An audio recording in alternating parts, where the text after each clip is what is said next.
आप उनसे मिलते हो।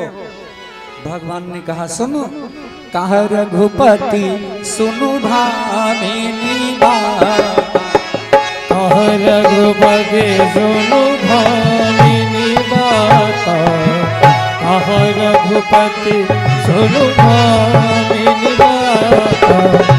मानहु एक भगति कर नाता, कहा रघुपति सुनो भामिनी बात, मानहु एक भगति कर नाता, कहा रघुपति सुनो भामिनी बात। सेवरी के प्रश्न का ये उत्तर राम जी ने दिया कि अरे सेवरी तू गलत जा रही है। मेरे पास तो केवल एक ही रिश्ता है जो मेरी भक्ति करता है, वो चाहे जिस वर्ण से हो, चाहे मैला हो, चाहे गंदा हो, चाहे कुचैला हो, चाहे साफ हो, वो चाहे जैसा हो। भगवान ने कहा है सेवरी सोई अतिशय प्रिय भामिनी मोरे, सुनु अतिशय प्रिय भामिनी मोरे, सुनु अतिशय प्रिय भामिनी मोरे।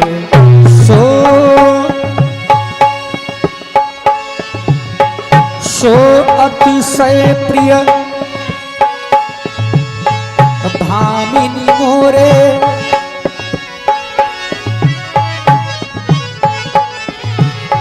सो अतिशय प्रिय भामिनी मोरे, सकल प्रकार भगत दृढ़ मोरे, सकल प्रकार भगति दृढ़ तोरे, सकल प्रकार भगति दृढ़ तोरे।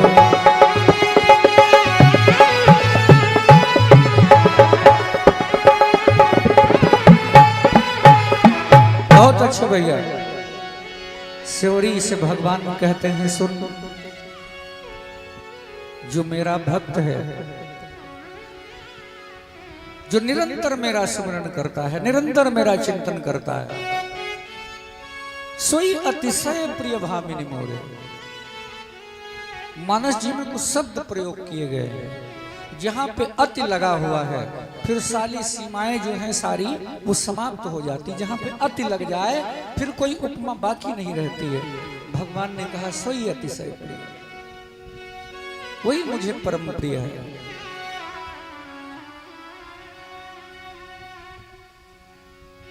अब सेवरी की राम जी की बातचीत हो रही है, लक्ष्मण जी देख रहे हैं। अब लक्ष्मण जी के मन में कुछ और ही चल रहा। लक्ष्मण जी सोच रहे हैं कि अरे ये इतनी कुरूप है और हमारे भैया उसके बेर खा रहे हैं, मुझे तो इसे देखने से इसके मेरा मन जो है बेचैन हो रहा है।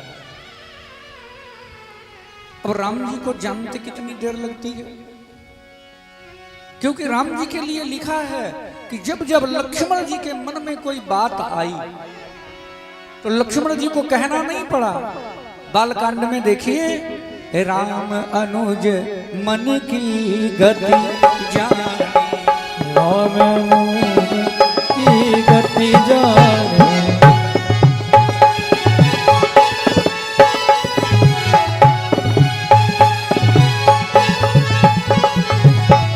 राम अनुज मन की गति जानी, राम अनुज मन की गति जानी, भगत बछलता ही हुलसानी, भगत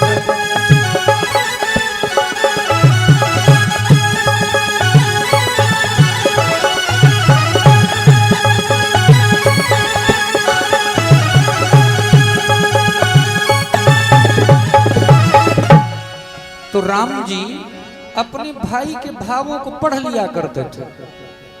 लक्ष्मण जी के भाव को भगवान समझ गए। सेवरी ने एक बेर दिया था, वो बेर लक्ष्मण जी की तरफ बढ़ा दिया।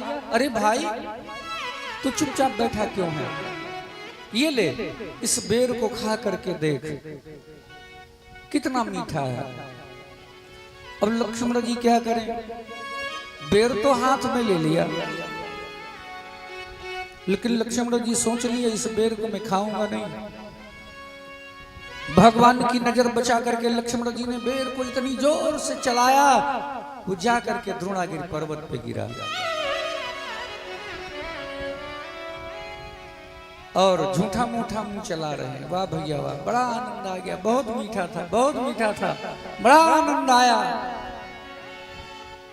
ओ अब राम जी सोचते हैं कि निर्मल मन सोजन मोहि पार मोहि कपट छल छिद्र नवार। ये राम जी का स्वभाव है। राम जी अपने भाई को नहीं छोड़ सकते। अब राम जी ने सोचा कि ये मेरा भैया मुझसे कपट कर रहा है, ये कपट कर रहा है मुझसे। अगर मैंने इसे दंड ना दिया तो मैं इस संसार को अपना आदर्श नहीं दे पाऊंगा। यह है राम की महानता। इसलिए चलो राम के पद चिन्हों को, जो राम के ऊपर उंगली उठाते हैं उनके इतिहास को देखो। राम जी ने सोचा कि ये मेरा भाई तो है,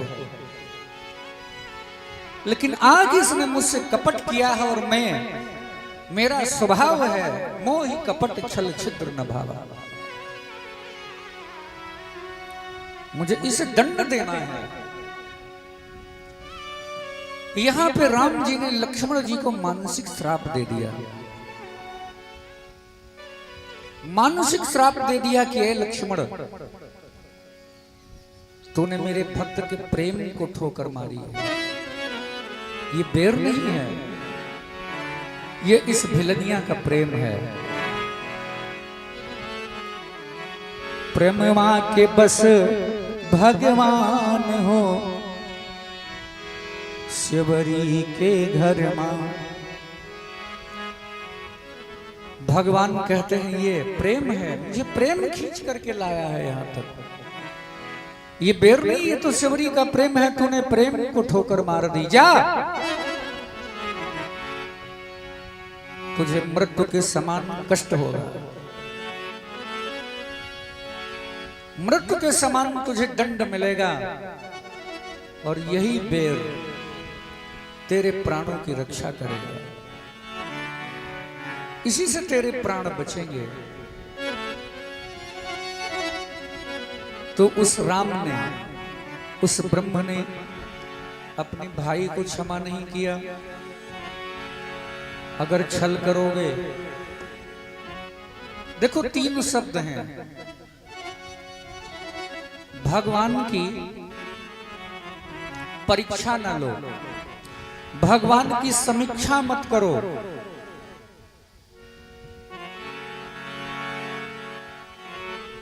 भगवान की केवल प्रतीक्षा करो।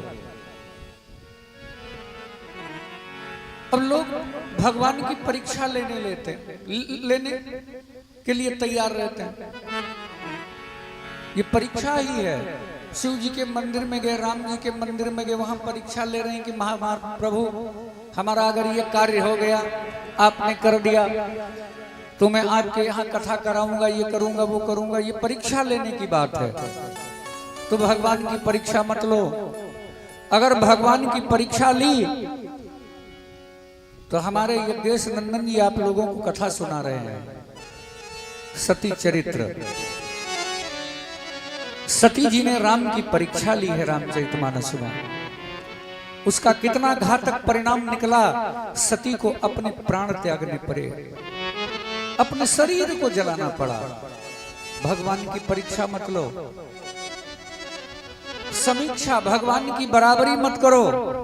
रामायण में बराबरी की सुपर्णखा ने, तुम सम पुरुष न मोसम नारी। सुपर्णखा ने बराबरी की राम जी की। परिणाम क्या हुआ? सुपर्णखा को नाक कान कटाने पड़े। तो न परीक्षा लो, न समीक्षा करो।